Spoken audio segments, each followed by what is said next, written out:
A'udzubillahi minasyaitonirrajim. Bismillahirrahmanirrahim. Assalamualaikum warahmatullahi wabarakatuh.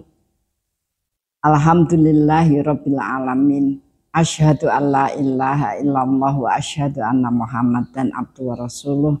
Allahumma sholli ala sayyidina Muhammad wa ala ali sayyidina Muhammad. Asbahna wa asbahal mulku lillah walhamdulillah la syarikalah la ilaha illa huwa wa ilaihin nusur. Asbahna ala fitratil islam wa kalimatil ikhlas wa ala dini nabiyina Muhammadin sallallahu alaihi wasallam wa ala millati abina Ibrahim hanifa wa ma kana minal musyrikin. Allahumma inni asbahtu minka fi ni'matin wa afiyatin wa sitrin fa'atimma alayya ni'mataka wa afiyataka wa sitraka fid dunya wal akhirah. Amma ba'd. Ibu-ibu rahimakumullah, alhamdulillahirabbil alamin. Segala puji bagi Allah yang terus menambah-nambahkan pada masing-masing kehidupan kita bagian-bagian yang akan menentukan masa depan kita. Mudah-mudahan kita termasuk orang-orang yang selalu merasakan setiap pertambahan yang Allah berikan sehingga meningkatkan rasa syukur kita. Dan orang yang selalu bisa bersyukur, maka Allah akan terus menambahkan kenikmatannya. Ibu-ibu rahimakumullah, masih dalam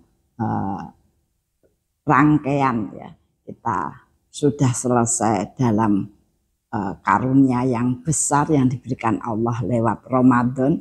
Kemudian kita lalui bulan Syawal dengan meningkatkan kebaikan yang banyak, berinteraksi dengan banyak orang, mudah-mudahan akan lebih memberkahkan kehidupan kita dan diperintahkan kepada kita dalam setiap amal yang bisa kita lakukan. Kemudian kita berdoa, Rabbana innaka taqabbal minna, agar kita menjadi orang-orang yang berhati lembut, memberikan pemahaman kepada diri kita bahwa kalau kita bisa melakukan amal itu bukan karena kita bisa, bukan karena kita mau, bukan karena kita mampu, namun Allah lah yang memberikan kepada kita kesempatan, kekuatan ya, sehingga menjadikan kita bisa melakukan itu dan kita berharap amal-amal kita itu diterima oleh Allah dan kemudian digantikan dengan kemudahan, kelapangan, keberkahan dalam langkah-langkah kehidupan kita di masa yang akan datang. Untuk itulah maka kita pun di hari Lebaran, kemudian kita lalui Syawal ketika bertemu dengan orang, diharapkan mendoakan ya, taqabbalallahu minna wa minkum, itu berasal dari perintah setiap hal yang kita lakukan, kita berharap selalu memohon kepada Allah untuk diterima. Rabbana innaka taqabbal minna. Nah, ibu-ibu rahimakumullah, kali ini kita akan berbicara tentang hal-hal yang akan kita lakukan di masa yang akan datang ya. Kita berbicara tentang dinamika kehidupan. Kenapa? Karena hidup itu memang diberikan bagian dinamikanya, diberikan ujian, diganti berbagai suasana agar kita difahamkan oleh Allah, agar kita sebagai manusia mengetahui sebenarnya sejauh mana perkembangan kehidupan kita yang akan menentukan pada kehidupan yang sesungguhnya. Dinamika kehidupan. Tema besar kehidupan seperti yang Allah ingatkan di bulan Ramadan ya, bahwa setiap tahun sekali Allah menghadirkan Ramadan untuk menginstal kembali ya, memberikan pemahaman kepada kita bahwa sesungguhnya tema besar kehidupan itu adalah menumbuh kembangkan jiwa dengan keimanan. Kenapa? Karena jiwa itulah nanti yang akan bertanggung jawab pada akhir kehidupan kita, dan kemudian jiwa juga yang akan menjadikan penilaian apakah kita akan bisa memasuki kehidupan yang sesungguhnya dengan keadaan yang sebaik-baiknya. Menumbuh kembangkan jiwa dengan keimanan itu mulai dari alam rahim ya sampai kepada alam kubur. Karena jiwa seperti hanya ketika di alam rahim ya, ketika dibentuknya ya segumpal darah menjadi segumpal daging, kemudian disusupkan tulang, Allah bentuk disusupkan tulang dan kemudian diperindah dengan kulit, maka kemudian Allah persaksikan kepada mereka, alastu birabbikum, apakah aku ini Rabbmu? Ya, maka seluruh jiwa akan menjawab, qalu bala syahidna, kami bersaksi bahwa engkau adalah Rabb kami. Maka kesaksian itulah yang nanti dalam perjalanan kehidupan dunia diujikan dan sampai kepada alam kubur dengan pertanyaan yang sama. Man rabbuka, siapa Rabbmu yang menciptakan kamu, memelihara, memiliki, menjadi bagian di akhir yang akan kemudian kita pertanggungjawabkan tetap dengan pertanyaan yang sama. Apakah kita itu merasa hidup kemudian menjadi cantik, menjadi gagah, menjadi bisa melakukan itu ya, itu kita yakini bahwa Allah lah yang menciptakan kita dengan segala pengaturannya, atau kemudian kita merasa bisa tumbuh dan berkembang dengan diri kita, dengan keterampilan kita, dengan kekuatan kita, dengan harta kita ya.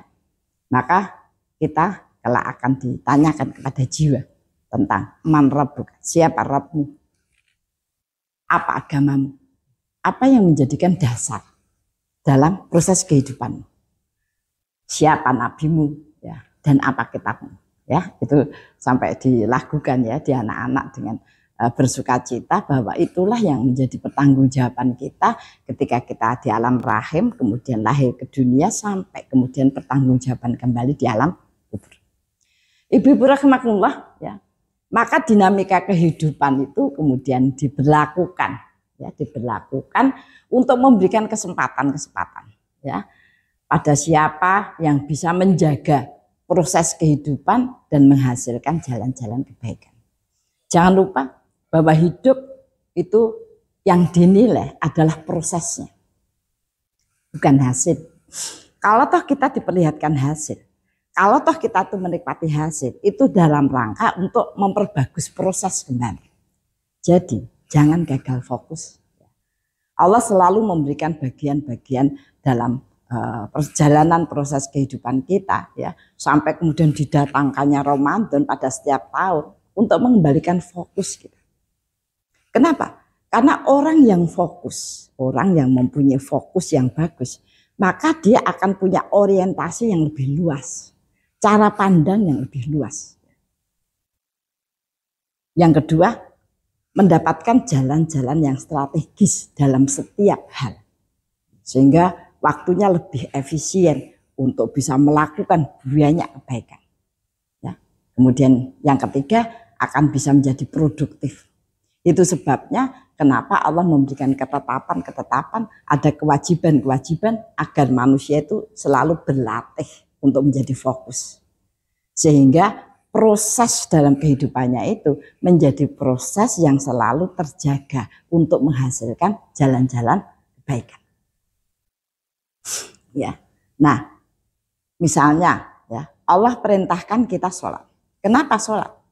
Dan banyak orang-orang sekarang itu ya atas nama ilmiah, atas nama kritis dan lain sebagainya ya, mempertanyakan sebenarnya apa fungsinya kita harus sholat ya 5 waktu ya, membuang waktu yang banyak dan lain sebagainya.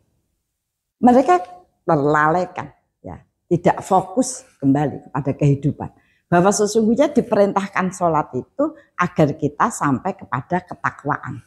Orang yang berhati-hati ya di dalam hidup untuk tetap berpegang pada perintah. Sikap takwa itulah yang kemudian akan menghasilkan garis-garis kehidupan yang menguntungkan.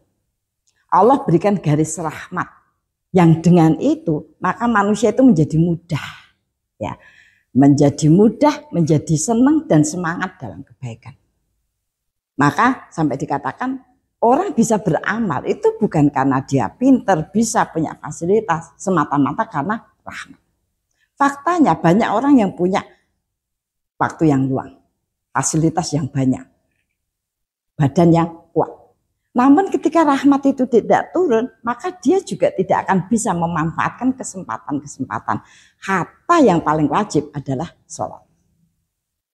Ada juga orang yang memahami bahwa sholat itu memang harus dilakukan. Namun tidak pernah membangun kesempurnaan prosesnya. Nah sehingga garis-garis yang turun pun ya itu kurang bagus. Ya.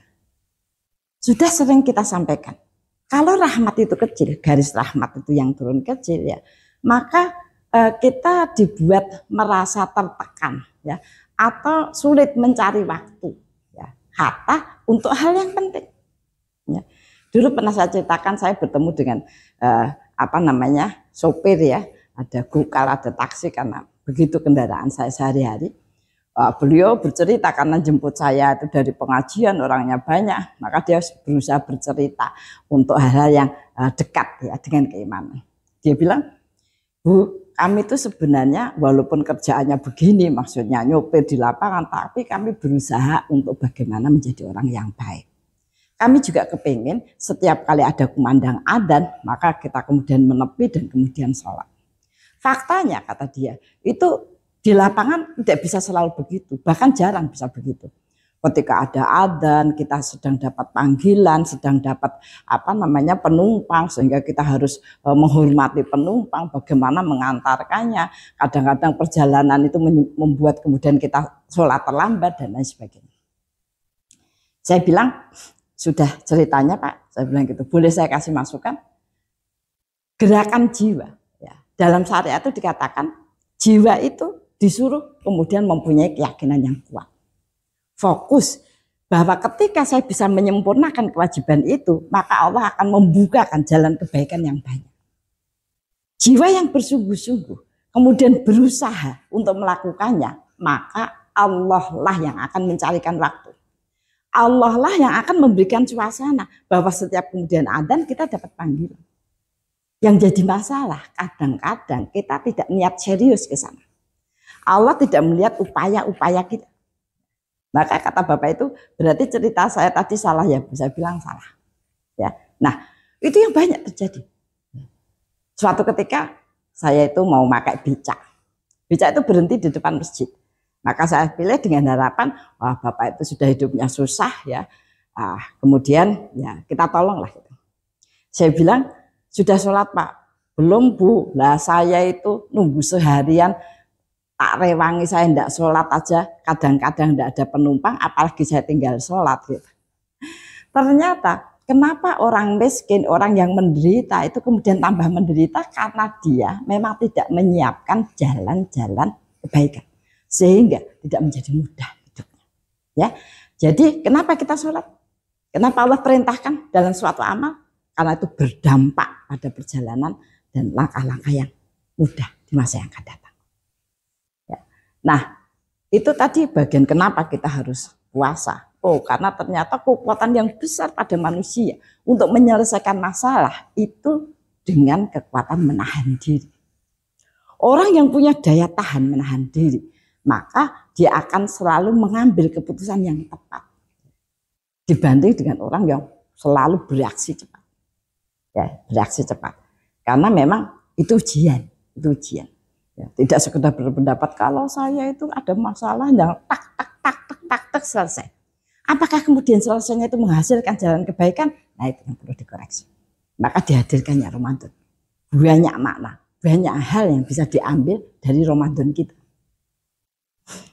Allah memberikan bagian yang penting yang akan mendapatkan garis yang besar dengan hadirnya Ramadan. Ya. Bagaimana? Yang pertama, ketika seseorang terikat kuat dengan Allah,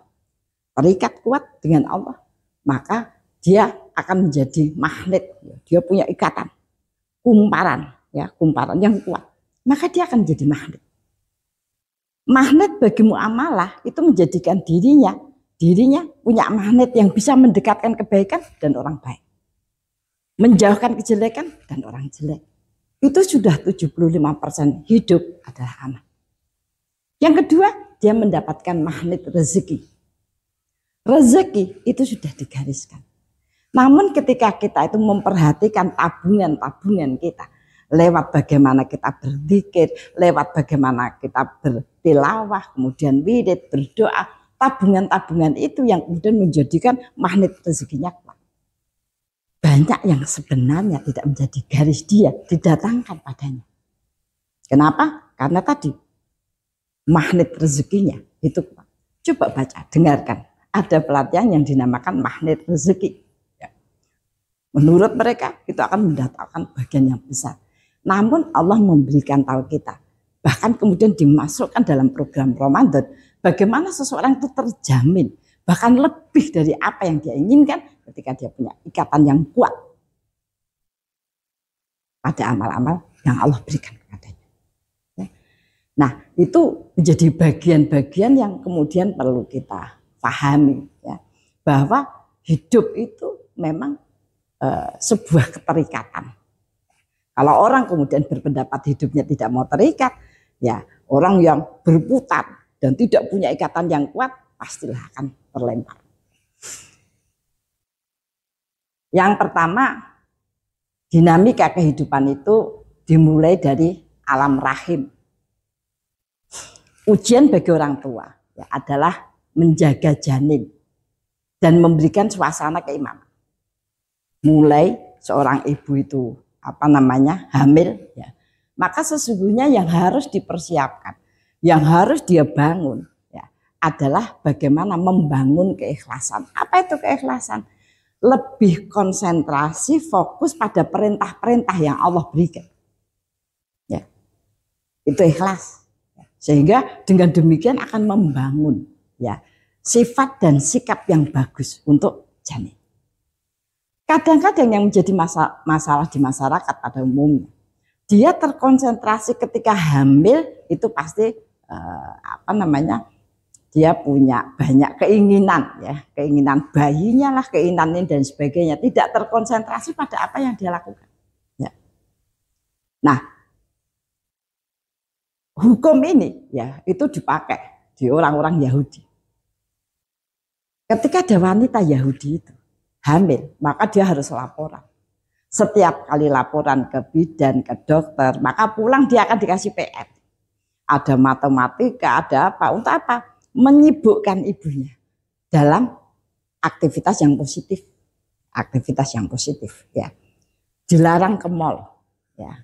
Dilarang pergi atau jalan tanpa tujuan. Kenapa? Itu akan membentuk sifat-sifat yang kurang bagus pada janin. Mereka berdampingan dengan orang-orang Palestina yang membangun janinnya dengan Al-Quran.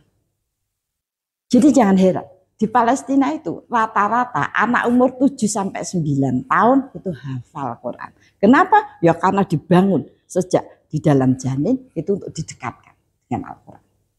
Ya, nah itu menjadi bagian yang perlu kita pahami bahwa peran ibu ya untuk bertanggung jawab. Apakah kemudian akan membentuk ya bagian-bagian yang besar dalam kehidupan, itu dimulai dinamikanya memang gitu.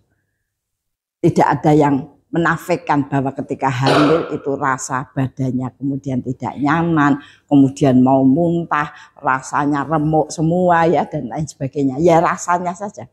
Namun ketika kemudian dia berjuang dengan keikhlasan bahwa itu adalah perintah, berusaha sabar, kalau tidak bisa memasukkan ya makanan maka dia pelan-pelan, bukan aku tidak bisa masuk, kalau masuk nanti keluar lagi. Banyak sekali cerita ya. Ada orang ketika hamil tidak bisa mendapatkan asupan apapun karena muntah, memang muntah. Mau ke rumah sakit ya males, dan yang kemudian masuk itu adalah makanan-makanan sebangsa ciki. Pikir dia ya serak popo, yang penting bisa masuk. Beli ciki berdus-dus, dia makan selama kehamilan, dan anaknya lahir tanpa imun. Tanpa imun. Kenapa? Ya karena tadi. Ya, bukan berarti pastilah orang menganggap aku tuh bukan tidak mau, tapi yang masuk itu kemudian keluar. Ya harus pakai cara. Nah, itu yang disebut kesabaran. Ya. Dan yang terakhir, bagaimana dia bertawakal terhadap segala macam yang diupayakan itu. Menjadi akhirnya kesimpulannya adalah menjadi kehendak Allah.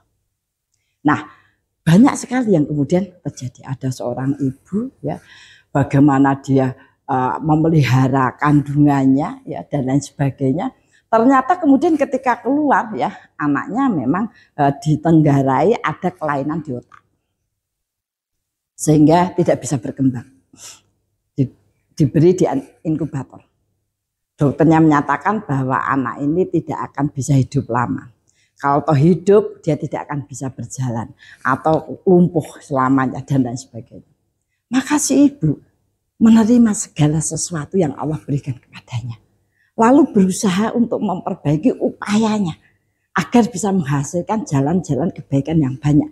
Kalau toh harus berakhir, itu menjadi simpanannya di surga. Dia tidak membiarkan anak itu terlepas sedikit pun dari ayat-ayat Quran.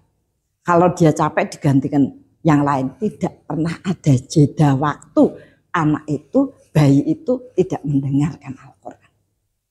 Dan ternyata 1 bulan waktu yang ditentukan oleh dokter itu berlalu tanpa terjadi sesuatu. Dokter tetap menyatakan ya memang itu sebuah keajaiban. Tapi ini juga kalau hidup tidak akan berarti dan lain sebagainya. Berlalu masa terus menerus si ibu, si ayah, saudara membaca Quran. Anak itu kemudian hidup. 1 tahun dia sudah bisa berjalan. Dan akhirnya ya dia menjadi orang yang dalam waktu umur 4 tahun hafal Quran. Subhanallah. Ketika seseorang yakin terhadap sebuah perintah, dia lakukan dengan lapang dada sebagai bentuk ekspresi ketawakalannya, maka Allah akan berikan bagian kemuliaan di dunia dan akhirat. Banyak yang terjadi di dunia, tetapi dinamika itu pun tidak terjadi pada semua orang. Tentu saja hal-hal yang baik akan terjadi pada orang-orang yang terpilih, yang kemudian berniat, yang kemudian berusaha. Banyak orang yang kemudian hamil itu maka berusaha memanjakan bagaimana anaknya menjadi orang terkenal, bagaimana anaknya menjadi orang yang tercantik, segala macam. Tidak menderita dan lain sebagainya. Sah-sah saja karena itu sebuah pertanggungjawaban. Maka bagian-bagian itulah yang kemudian akan menghasilkan, bukan menghasilkan jalan-jalan kebaikan, tetapi menghasilkan ujian-ujian yang bertubi-tubi. Nah, untuk itu perhatikanlah. Segala sesuatu yang Allah berikan kepada kita, hakikatnya adalah menguji kita. Seberapa jauh kita itu punya peran, seberapa jauh kita konsentrasi, seberapa jauh kita menyadari dinamika di dalam kehidupan. Yang selanjutnya, ya, kita anak itu kemudian ke dunia, kita berada pada alam dunia. Ya. Alam dunia. Baik dia melalui masa kecil, remaja, dewasa, ya, masa tua, ya, dalam bentuk keluarga. Itu akan diuji terus-menerus. Diujinya apa? Dengan dunia. Dunia itu sesuatu yang tidak kekal, akan hilang. Itulah kenapa dunia itu diujikan.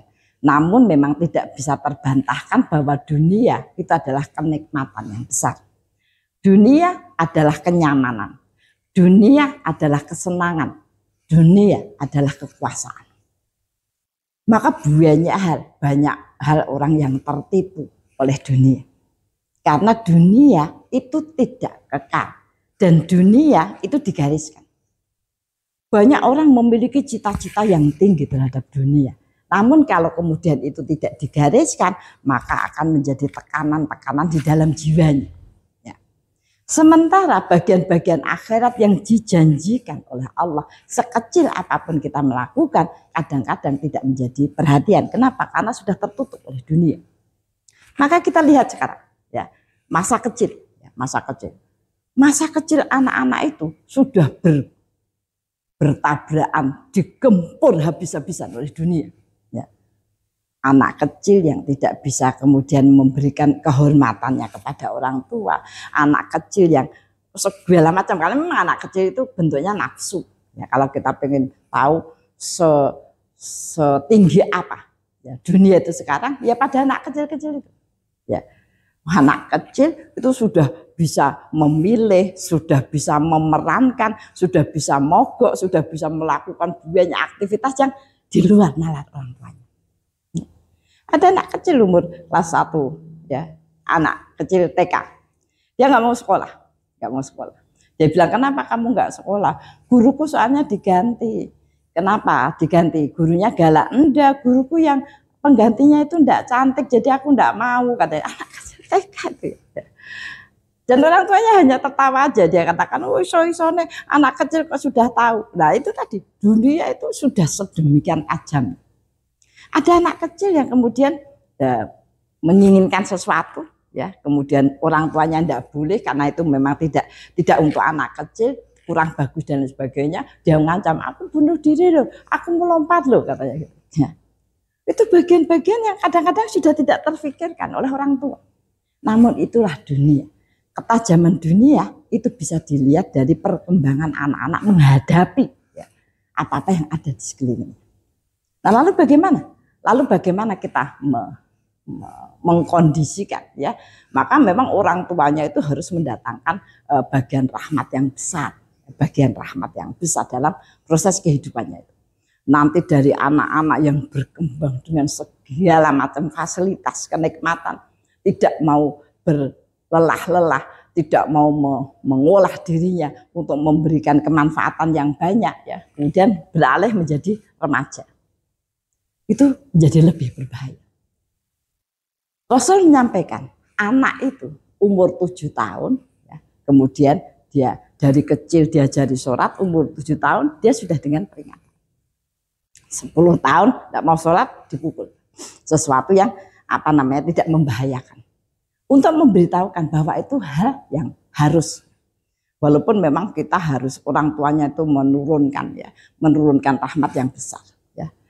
Kadang-kadang orang tua itu merasa anak saya mungkin kecanduan HP, kemudian suka berkata kasar, ya marah-marah sama orang tua dan lain sebagainya gitu ya. Bagaimana apa doanya ya. Nah, kadang-kadang selalu saya tanya, apakah ibu sudah menurunkan rahmat yang besar ke rumah? Dalam sehari apa yang ibu lakukan? Apakah ibu sudah mendekat dengan Allah dengan membaca Quran?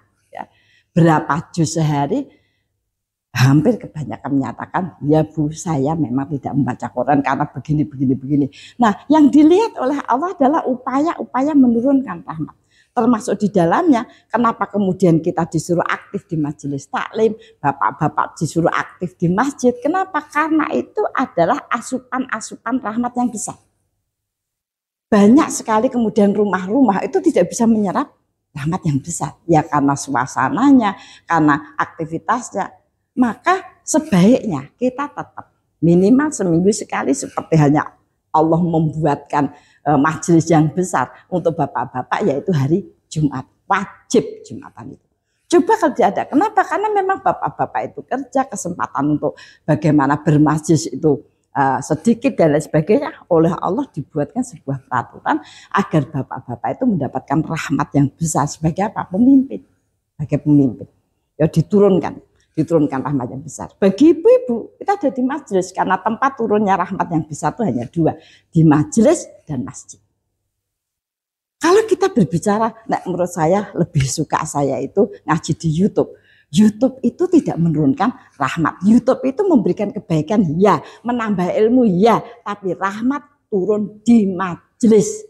Jadi, tolonglah bagaimana kita mengupayakan turunnya rahmat yang besar kepada diri kita yang akan berdampak positif. Bermajelislah. Karena itu menjadi bagian yang cukup memberikan dukungan pada kita menghadapi situasi yang memang semakin hari semakin berat.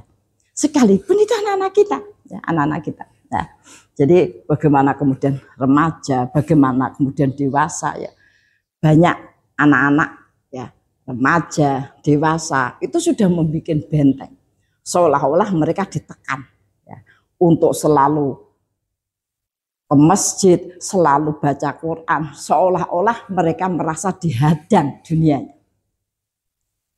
Mungkin salah satu bagi ujian orang tua ya karena memang energi positif kita kurang besar. Untuk itulah jangan mengeluh. Lapangkan dada kita, hadapi segala sesuatu dengan lebih baik. Ya. Persaksikan kepada Allah bahwa kita berusaha sekuat yang kita bisa dengan apa-apa yang diperintahkan. Kondisi remaja, kondisi dewasa, ketika kemudian memilih pendamping, ya. Mulai dari pacaran bergonta-ganti pacar, menyebabkan aktivitas-aktivitas yang membuat kerusakan, ya, dan lain sebagainya. Ya dinamika kehidupan sedemikian rupa. Setan sudah punya berbagai cara. Bukan sekedar remaja atau orang-orang yang belum menikah kemudian merasa berhak gonta-ganti karena pilihannya tidak tepat. Ya. Yang sudah berkeluarga pun merasa ya bahwa dia mengalami kebosanan, mengalami stagnan, mengalami segala sesuatu yang kemudian menjadi terpuruk, kurang asik, ya, mencari semangat yang lebih ya, dan lain sebagainya. Maka sering ini kalau di dalam pergaulan ya kita ada seorang ibu-ibu yang kadang-kadang keluar ke majelis atau barangkali aktivitas kemudian membawa anak kecil gitu ya, kemudian disapa semangat ya Bu gitu, disapa oleh temannya yang reuni dan sebagainya. Dia merasa termotivasi, temanku saja memberikan begitu, kenapa suamiku tidak pernah memperhatikan dan lain sebagainya. Nah akhirnya terjadi banyak masalah. Saya bilang, kenapa laki-laki yang lain atau barangkali ada laki-laki ibu-ibu yang lain itu serasa memperhatikan kita? Ya karena itu bukan pasangan kita. Kalau kemudian menjadi pasangan kita ya balik lagi seperti yang ada di rumah. Jadi hati-hati. Allah memberikan dinamika itu bukan untuk menjerumuskan kita. Ya, bukan untuk menjerumuskan kita. Dalam sebuah kalimat yang indah, ya. Angin itu datang bertubi-tubi bukan untuk menggugurkan pohon, tetapi untuk menguji kuatnya akal.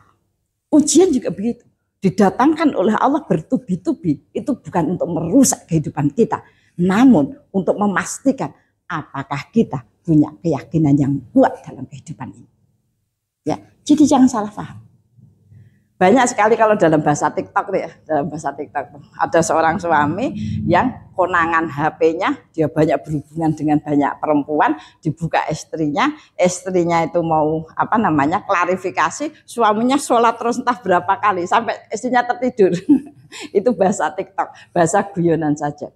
Maka dalam banyak hal kita diperintahkan oleh Allah menghadapi hal-hal yang sangat tidak produktif itu ya, itu untuk mempersiapkan ya proses-proses yang lebih baik, karena kita dinamika kehidupan bagaimana seseorang itu hidup kemudian oleh Allah diberikan sakit ya, orang baik diberikan sakit yang tidak bisa berbuat apa-apa ya, seorang ibu yang melakukan banyak aktivitas sendirian tetapi tidak pernah diberikan kebahagiaan, diberikan hanya kekecewaan, lalu untuk apa saya hidup, untuk apa keluarga dipertahankan. Jangan salah paham, perlu diketahui ketika banyak orang yang berusaha kemudian oleh Allah ditampakkan hal-hal yang menekan dan mengecewakan kita, itu karena Allah ingin memberikan kesempatan kita. Orang yang kecewa, menahan diri, mengganti dengan kata-kata doa, ijabah. Orang yang diberikan suasana yang menyebabkan dia marah, tapi kemudian dia menahan diri dan menggantikan dengan kata-kata ijabah. Itu sebabnya. Kadang-kadang saya sendiri itu merasa ibu-ibu itu luar biasa ya di dalam bagaimana mengurus keluarga. Namun keluhan-keluhannya juga tidak berhenti.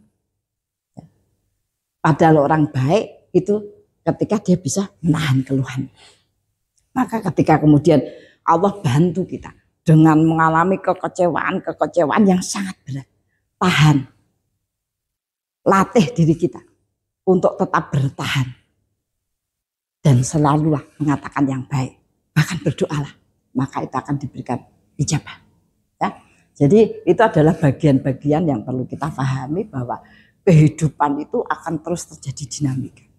Allah hanya pengen lihat apakah manusia dengan dinamika yang sedemikian kuat itu bisa lebih produktif atau justru terbelok. Tidak ingin susah, tidak ingin menderita, tidak ingin dikecewakan, kemudian dia kepengen berdiri sendiri, mencari kenyamanan dan lain sebagainya. Nah, jadi hati-hati. Selanjutnya, agar kita tidak digulung ya di dalam dinamika itu, maksudnya kita diberikan ujian-ujian agar maju ya. Itu walaupun itu berat, maka kita harus menyiapkan amal dan aktivitas yang produktif. Perlu diketahui, yang dinamakan produktif tidak sama dengan sibuk. Produktif itu tidak sama dengan heboh. Karena produktif adalah sebuah amal atau aktivitas ya yang kemudian mempunyai dampak kebaikan yang terus-menerus. Jadi kadang-kadang kita itu misalnya, maaf ini ibu-ibu pengajian kesana kemari, awalnya itu hal yang menyenangkan ya. Tetapi kemudian terjadi banyak hal-hal yang terbengkelai ya, rumah tidak terurus ya, kemudian kita harus mengeluarkan banyak hal karena harus menyesuaikan dengan teman-teman jalan kita ya dan sebagainya. Nah itu artinya kita terjebak dalam kesibukan ya. Ada kemudian rumahnya menjadi berantakan ya, dia punya tanaman mati semua. Kenapa? Ya tidak sempat ngurus. Walaupun niatnya baik, dia jadi panitia ini, jadi panitia itu ya, ikut organisasi ini, ikut organisasi itu ya. Bahkan sampai teman-temannya selalu mengharapkan pokoknya tidak ada kamu tidak seru. Aku sangat berbahagia kalau bekerja sama dengan kamu. Bahkan kamu adalah solusi hidup. Nah, namun di rumah dia tidak bisa menyelesaikan. Kenapa ya? Karena di luar dia sudah berusaha ngaten-ngateni temennya, ada temennya curhat dia diem, senyum, memberikan nasihat terus, ya sampai di rumah sudah capek. Maka keluar amarahnya, keluar kekecewaannya terhadap anak-anak yang tidak bisa membantu suasana rumah yang ternyata tidak seperti kita jalan dengan teman-teman. Itu namanya terjebak dalam kesibukan. Awalnya kita pengen produktif dalam kebaikan, tapi kemudian terjebak. Bagaimana kita tahu bahwa kita terjebak dalam kesibukan? Dampak kebaikan mulai sirna. Kita itu aktif dalam kebaikan. Namun kemudian hubungan kita dengan suami, dengan ibu, dengan mertua, dengan anak-anak renggang. Kita merasa kita hanya nyaman ketika bersama dengan sahabat-sahabat kita. Perlu diketahui bahwa siapa nanti di yaumul akhir yang akan menyatakan kita itu adalah orang baik, itu satu keluarga, dua tetangga, tiga kerabat. Kalau tiga golongan ini tidak menyatakan kita baik, kita tidak akan bilang sama mereka, ya jangan tanya keluargaku, memang dia tidak suka sama aku, tanya aja pada sahabat-sahabatku. Kita tidak ada kesempatan ngomong begitu ya. Nah untuk itu marilah kita coba kembali, jangan terjebak pada kesibukan. Pastikan apa yang kita lakukan adalah aktivitas-aktivitas yang produktif, yaitu aktivitas ya yang kemudian menghasilkan atau memberikan dampak kebaikan bahkan terus-menerus. Itu sebabnya misalnya ya kita disuruh sedekah. Kenapa? Dampaknya panjang. Kenapa kita disuruh bermuka berseri? Kenapa? Karena dampaknya panjang. Ya dampaknya panjang. Nah untuk itu marilah kita coba ya. Apa amal yang produktif itu? Agar kemudian amal-amal selanjutnya menjadi produktif. Yang pertama adalah menyempurnakan kewajiban. Orang yang menyempurnakan kewajiban, maka dia akan dimadui. Satu, dibuat amal atau aktivitasnya itu menyenangkan, menggembirakan dirinya dan orang lain. Maka pernah kita melihat ada rumah itu yang memang dijaga, dibersihkan, ditata karena dia kepengen menyempurnakan kewajiban. Maka itu ternyata berdampak pada perasaan orang lain. Ada orang lain yang mengatakan, wah aku tuh seneng loh kalau di rumahmu itu ya. Rasanya itu kok adem, ayem ya, segala sesuatu itu menjadi lebih enak. Kenapa ada orang komentar begitu? Itu menandakan bahwa yang ngurus rumah itu pasti berniat untuk menyempurnakan kewajiban. Berbeda ketika seseorang mengurus rumah ya, itu memberikan sebuah banyak banyak aksesori yang niatnya agar orang itu ngerti bahwa aku itu bukan orang biasa.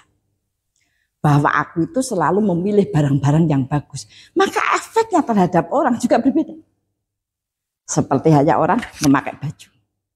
Memakai baju bagus, serasi, tetapi niat awalnya itu pengen memberitahukan bahwa Islam itu indah.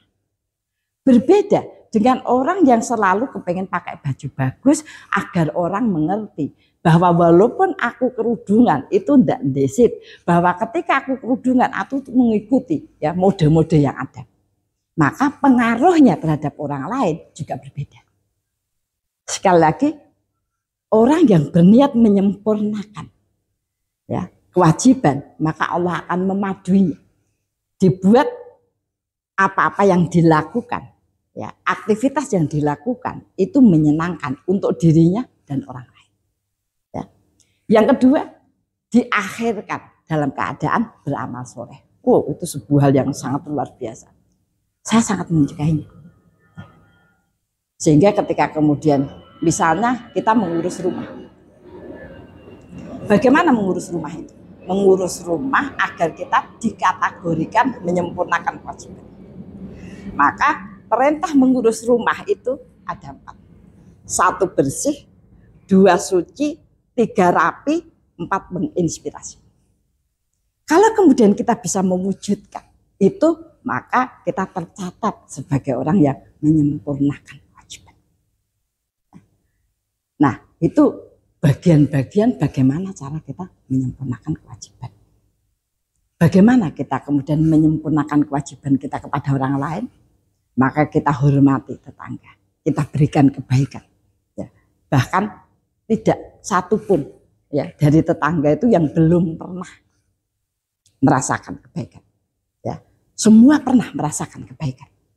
Ya. Ada orang yang jualan, kita pernah beli. Ada orang yang sakit, kita menengoknya. Ada orang yang lewat, kita sapa, dan lain sebagainya. Itu menyempurnakan muamalah. Sehingga Allah memberikan keberkahan. Ya. Kemudian yang selanjutnya, beramal dengan gembira. Lapang dada. Itu memberikan produktivitas yang tinggi. Kenapa? Karena amal-amal yang dilakukan dengan gembira.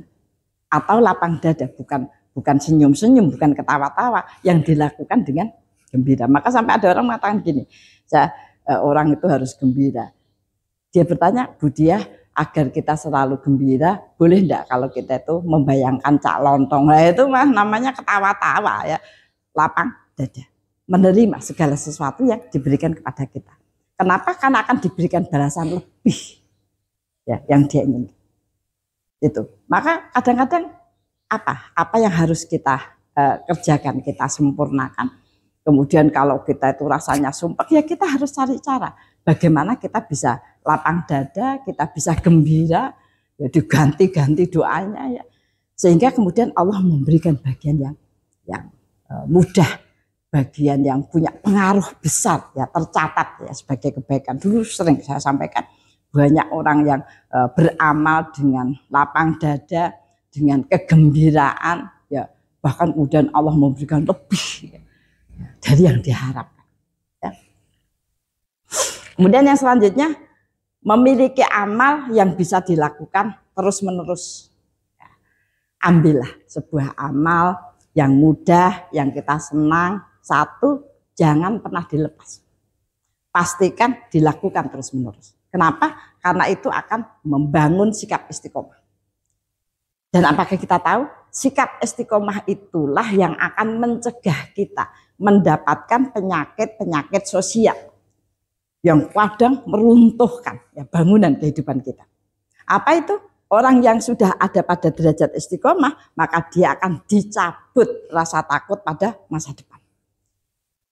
Dicabut rasa takut pada masa depan. Dibuat hidupnya itu optimis. Kenapa optimis itu penting? Penting sekali. Kriteria orang yang pesimis, orang yang mudah putus asa, itu ketika dia mendapatkan kesempatan-kesempatan, dia selalu membayangkan kesulitan yang akan menghadang. Orang optimis itu selalu melihat kesempatan-kesempatan sekalipun dia berada pada kesulitan-kesulitan yang banyak. Jadi sangat berbeda. Yang kedua, orang yang istiqomah itu dicabut rasa sedihnya terhadap karunia yang diberikan pada orang lain. Jadi perlu diketahui bahwa orang yang mudah stres tidak bisa berkembang.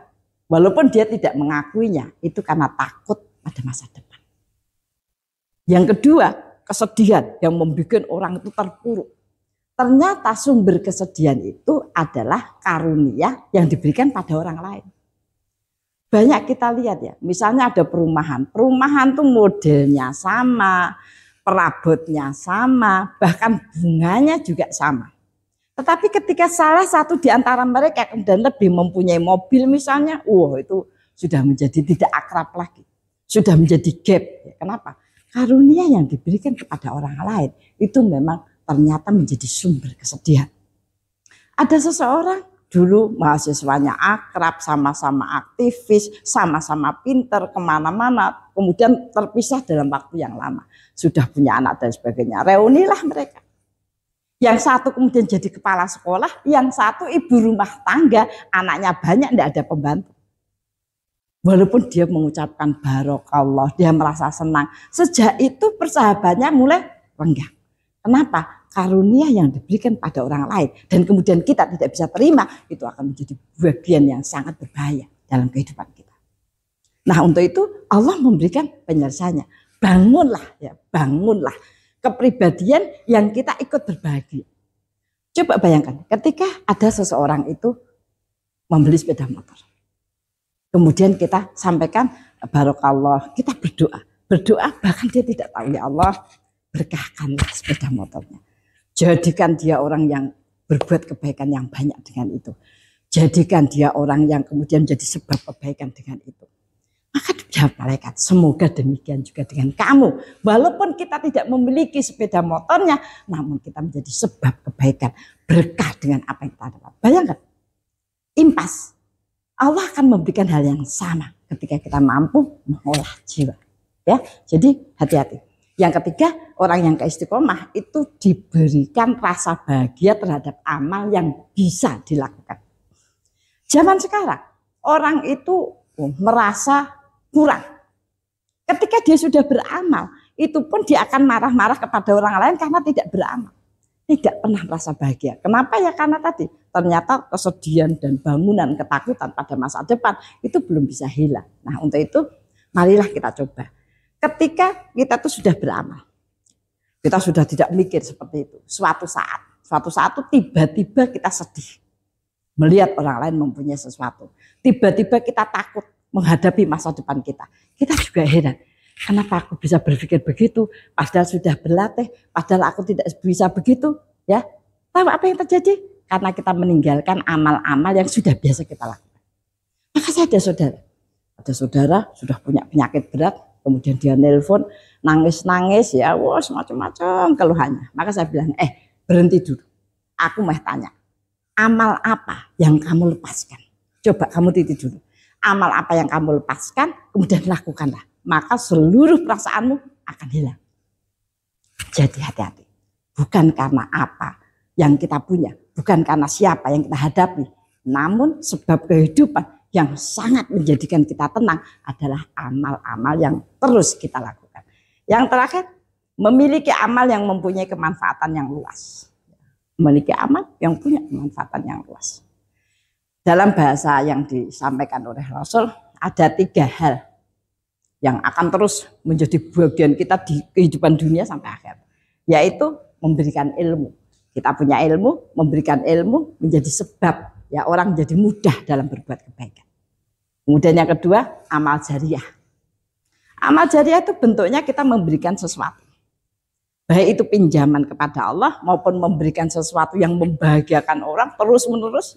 Selalu membahagiakan orang, maka amalnya pun akan terus kebahagiaan orang dan lain sebagainya akan menyertai sampai pada dia meninggal. Bahkan dia tinggal menerima bagian-bagian kebaikan yang dia sebarkan. Yang ketiga, mendidik anak menjadi anak yang soleh, dan selalu mendoakan. Nah, kalimat mendidik anak itu tidak ansih anaknya sendiri. Kenapa? Ya karena syaratnya adalah mendidik anak, ya, dan bagaimana kemudian menjadikan anak itu benar dan selalu mendoakan kebaikan-kebaikan. Nah, Ibu rahimahullah, barangkali itu yang menjadikan kita harus mengingat atau memfokuskan kembali kehidupan kita agar kita tidak terlalu merasa berat hati terhadap dinamika kehidupan, ya, yang kemudian semakin menekan dan lain sebagainya. Ketahuilah ketika kita diuji itu pasti Allah sudah tahu bahwa kita mampu, maka kurangilah keluhan, cepatlah berderap, bergabunglah dengan majelis-majelis akan mendapatkan rahmat yang besar. Nah, mudah-mudahan Allah selalu memberikan kesempatan kepada kita untuk menjadi sebab kebaikan dimanapun kita berada. Mari kita tutup dengan doa dan kafaratul majelis. Ilaha diniyah wa fi ridhoillah bi barakatil Fatihah. A'udzubillahi minasyaitonir rajim. Bismillahirrahmanirrahim. Alhamdulillahi rabbil alamin arrahmanir rahim maliki yaumiddin. Iyyaka na'budu wa iyyaka nasta'in ihdinas siratal mustaqim siratal ladzina an'amta 'alaihim ghairil maghdubi 'alaihim waladdallin. Amin. Bismillahirrahmanirrahim. Hamdan syakirin, hamdan na'imin, hamdan yu'afi ni'amahu wa yukafi'u mazid. Rabbana lakal hamdu kama yanbaghi li jalali wajhika wa 'azimi sultan. Raditu billahi rabbah wa bil islami dina wa bi muhammadin nabiyya wa rasula. Rabbana dhalamna anfusana wa illam taghfir lana wa tarhamna lanakunanna minal khasirin.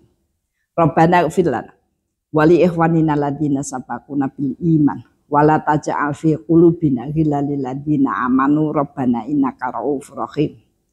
Rabbana la tuzigh qulubana ba'da idh hadaitana wa hab lana min ladunka rahmah innaka antal wahhab. Rabbana hab lana min azwajina wa dzurriyyatina qurrata a'yun waj'alna lil muttaqina imama. Rabbi firli wali walidayya warhamhuma kama rabbayani shaghira. Allahumma inna nas'alukal huda wa tuqa wal afafa wal ghina. Allahumma inna nas'aluka salamatan fid din wa afiatan fi jasad wa ziyadatan fil ilmi wa barakatan fi rizqi wa taubatan qoblal maut wa rahmatan indal maut wa maghfiratan ba'dal maut. Allahumma hawin alaina fi sakaratil maut wa najatan minan nar wa afaindal hisab. Allahumma inna nas'aluka ilman nafi'an wa rizqan thayyiban wa amalan mutaqabbalan. Allahumma inna nas'aluka sabata fil amrina wa nas'aluka azimata rusdi wa nas'aluka syukra ni'mataka wa husna ibadatika wa nas'aluka lisanan shadiqan wa qalban salima wa khuluqan mustaqima wa na'udzubika min syarri ma ta'lam wa nas'aluka min khairi ma ta'lam wa nastaghfiruka mimma ta'lam innaka antal alamul ghuyub. Allahumma ja'alna muqimas shalah wa min dzurriyyatina. Allahumma ja'alna mafatihal khair wa maghaliqash syarri fi kulli zaman wa makan wa ma'kulli insan. Allahumma ja'alna minal ladzina idza ahsanu istabshiru wa idza sa'u istaghfaru. Allahumma ja'alna fi amalina ajran katsira wa sabran wa rahmah wa hikmah wa barakah.